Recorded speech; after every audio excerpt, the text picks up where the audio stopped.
Hello, hello. Nice bangs. Okay, but whatever. It's more practical. So anyway, I was I was looking up beautiful women earlier. I'm not gay, but I like to look at beautiful women. And so most of these videos are not any good. But there's this one paparazzo guy, and he stalks Amber Rose everywhere she goes. When she goes to Macy's, everywhere she steps her foot out of the SUV, and there he goes, Amber!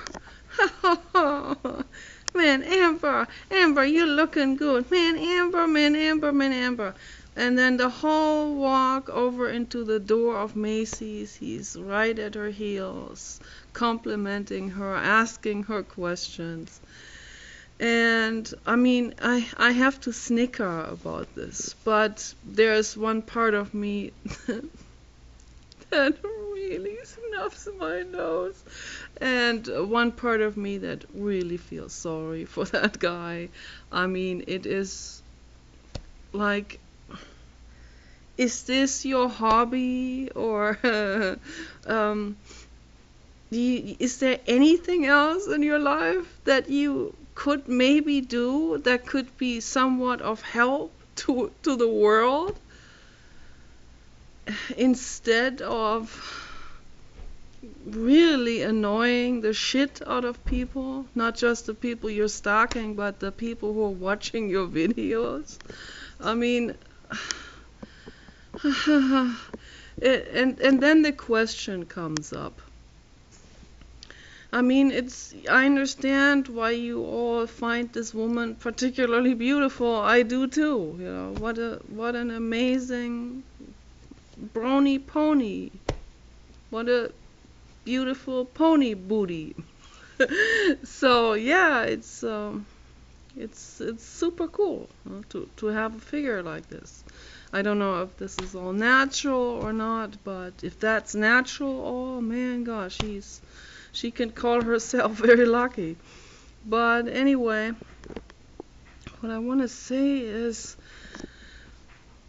my focus is aimed at you, paparazzo. You, baby, I'm looking at, not the chicks.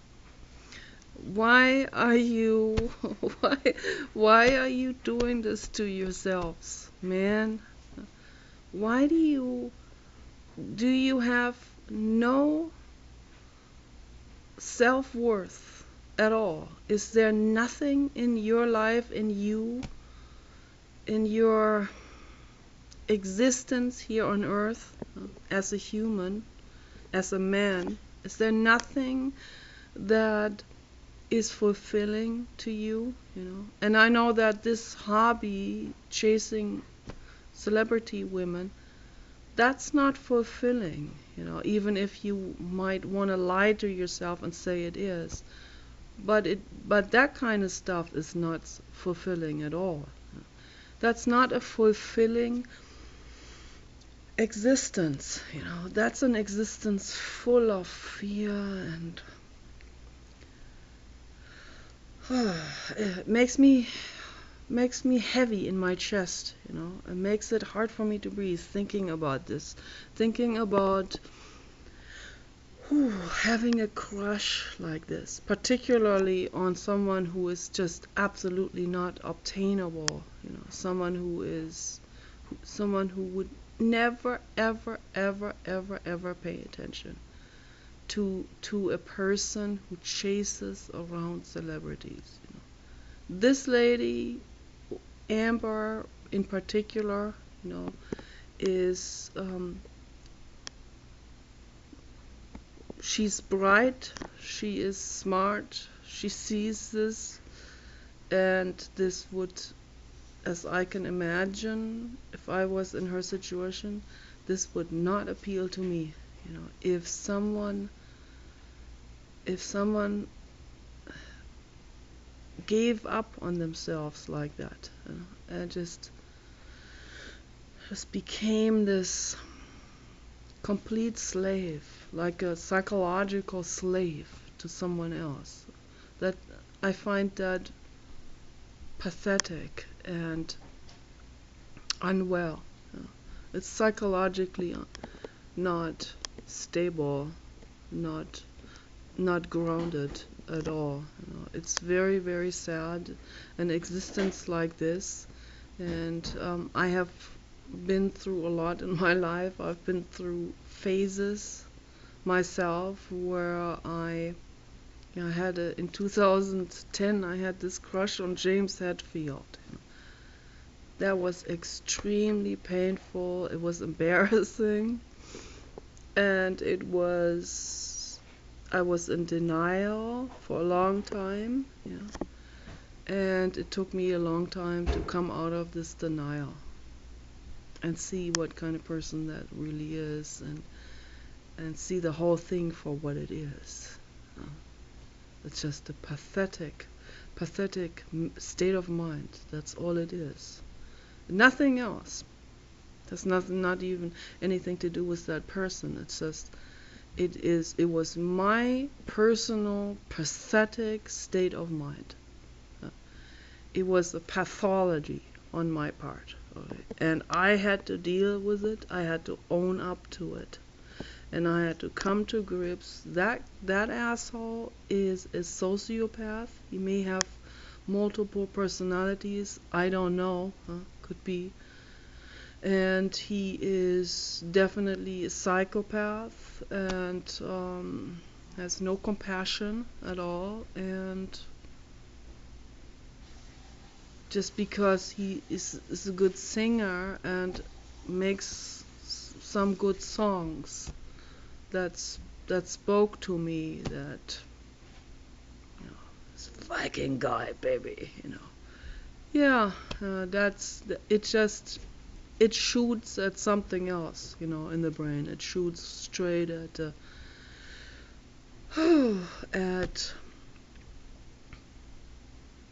at the gestagen and estrogen production.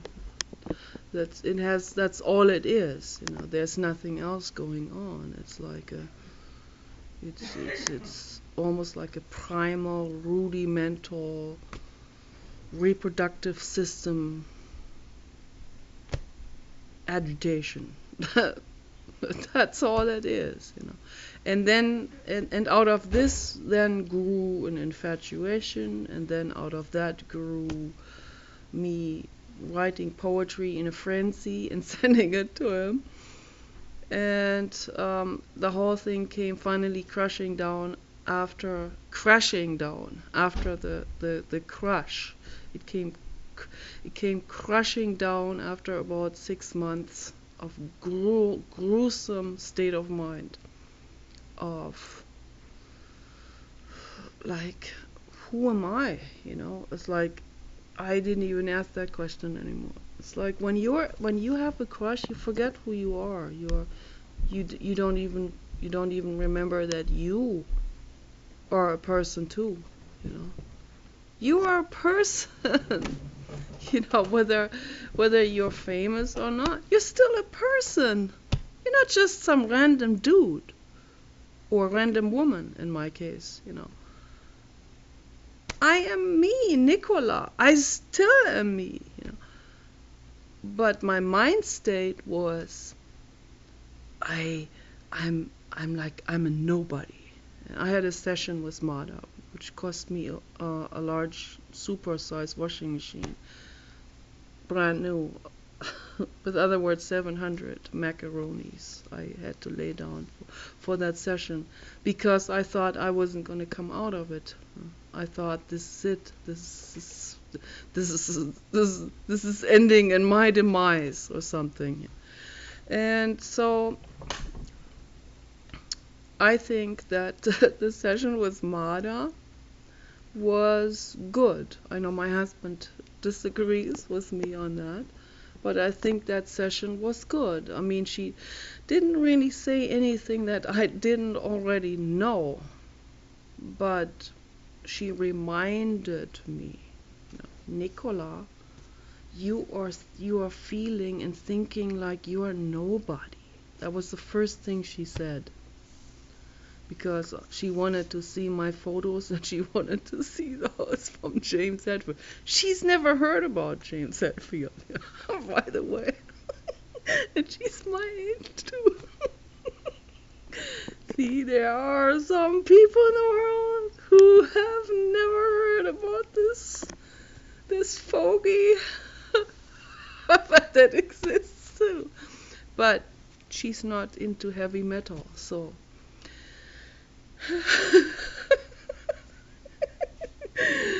But anyway, the first thing she said about him is like, who is this guy?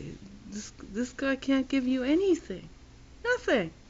Uh, this is a loser type of person, something like in that order, she said.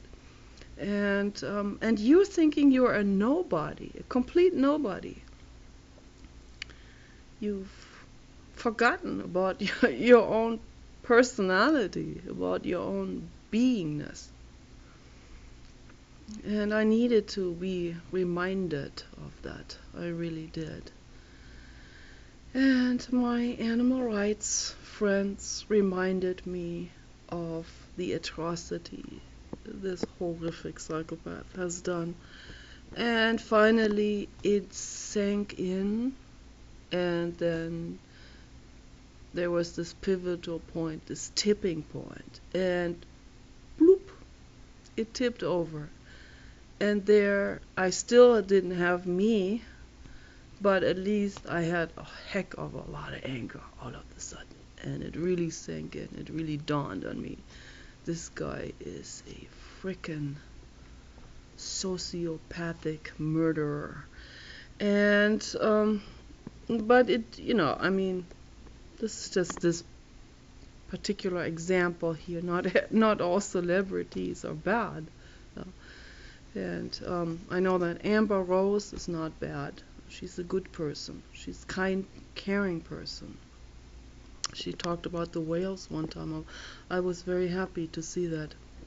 And it's probably not that easy also, to be catapulted up onto such a pedestal and be admired, and it gets to a lot of people's heads, and a lot of people then start to forget about doing good and start to focus too much on themselves and their own vanity. Although she is dealing with a lot of her vanity, I still see that she has a commonsensical head and brain and kindness and caring and commitment. So, yeah, very few people. It is the minority of humans in general who are together and who are kind and loving and all of this. And I don't know, maybe there are more celebrities who are kind and caring. I don't know, that would have to be investigated with the field survey. That would be a nice one to do for the statistics classes in psychology. But that's, it always starts with the hypothesis. I think there are more caring people in the Hollywood community or in the celebrity community in general. More caring people, a higher percentage of caring people than in the general population. And that explains itself by caring people being more likable.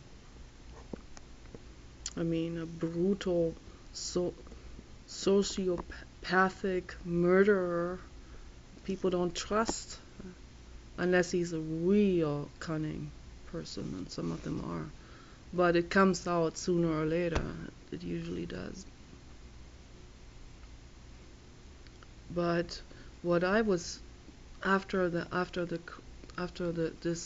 terrible crush had dissolved, I started to ask some real serious questions, because before that I already didn't want to have a crush on someone, because I'm married and I love my husband, we're very good friends, and I care about him, and I don't want a crush, and I particularly don't want this feeling, because I've had it so many times in my life, where a feeling where I wanted to be with someone who wasn't interested in me, and it happened many times. But then a celebrity, it's like, it takes it a notch further, where like, there are like hundreds of women wanting to be with him and exchange a poetry or something, some communication. If it's just one sentence, everyone is standing in line and everyone elbowing the other one away, and a lot of cat fighting on Facebook. There was only one girl, a Latino girl, who I respected, and she respected me, but the other ones were like into scratching each other's eyes out, and I wasn't playing along with that. But I still felt like a nobody, It's like, okay, yeah. And then so the realization had to come back, like, I am valuable too, whether I'm famous or not. I'm still valuable. I may not be looking glamorous, and a lot of you could look very glamorous, if you had the time and the makeup and the hairdos and all of this dressing up and stuff like that. The right photographers, the right light, the right angle, you all could make yourselves into Barbie dolls. But someone who just doesn't have the money or the time or the resources or the energy to get into this, someone like this will sit there and think, oh, I'm just a gray mouse, no one looks at me, I don't have makeup on, I'm a nobody. Look at these other women, Trisha and Pam and Nicole, whatever their names are, and Marilyn. And I sit here and I am a gray mouse or whale, and no one is looking, and then we get this impression that we don't count, or we're just a superfluous existence or something. And this is where I want to step in with my philosophical discussions, and I want other people to participate in this, because I think this is extremely important. I think these experiences, and I've had many horrible experiences with my own psychological state of mind, okay, so I'm not like someone who is beyond this, okay, I'm on the same level as everyone else. Most people don't dare to talk about it because they're afraid of the haters. I don't like to be hated either, but I think it is more important to talk about it than the fear of the haters. So I think this stuff needs to come out, and people need to talk about it, and they need to start to think about it from a critical point of view, from an introspection. They need to think about this. They need to criticize. They need to question themselves, not in a way of beating yourselves up. You've already done that way too much. But in a loving way, question yourselves, and not be afraid of plunging into an abyss of self-pity or feeling like a nobody. But the opposite, like, learn to love yourselves the way you are. Learn to embrace yourselves the way, with the double chin and the fat and bangs or whatever, or thick eyebrows. Be glad if you have thicker eyebrows. I mean, if they were like this big, then I would wax them too. But if you have eyebrows like me and they are natural like they are, why should I wax that? Just to look more like a Barbie doll? For who? Whom? Who cares? Some haters care. But who cares what the haters want and think? Man, go somewhere else.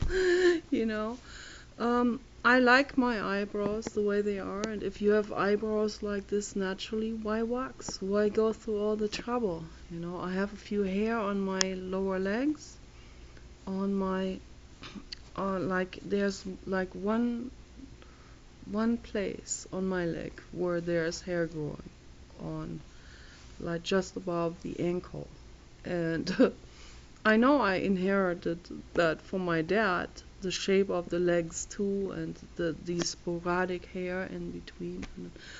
Why should I rarely wear shorts, and I only wear shorts when it's really hot and when I am up for laughing about myself and making other people laugh. So when they see these sporadic hairs, then they go like, ha ha ha ha, that's funny.